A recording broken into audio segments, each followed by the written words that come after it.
საბა არის უკანონოდ დაკავებული. ის ფაქტობრივად გაიტაცა პოლიციამ, იმიტომ რომ მისი დაკავების შესახებ ოფიციალურად არავის არაფერი უცნობებია. მეგობრებს უნდა შეხვედროდა და იმ ადგილას მიტოვებული სკუტერი ნახეს და ასე გავიგეთ, რომ ადამიანი გაქრა. და ამის შემდეგ უკვე პრესსამსახურის დახმარებით გავარკვიეთ, რომ ის იყო იზოლატორში გადაყვანილი პოლიციისადმი დაუმორჩილებლობის ბრალდებით.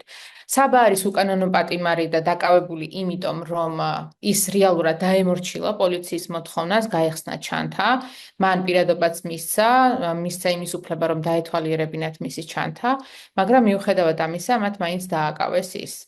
ახლა რაც ვიცით არის ის, რომ 48 საათი ტოვებენ ისინი იზოლატორში და ველოდებით, რომ გაიმართება სასამართლო. მაგრამ როდის გაიმართება არ ვიცით, იმიტომ რომ ოფიციალურად არავინ გვეკონტაქტება, ასე ადვოკატი რეკავს და კითხულობს, ხომ არ ჩანიშნულა უკვე რაიმე სხდომა, ან ხომ არ ყოფილა რაიმე ახალი გადაწყვეტილება და ასე გავიგეთ ეგეც, რომ ნაცვლად 24 საათისა დატოვებდნენ 48 საათი იზოლატორში.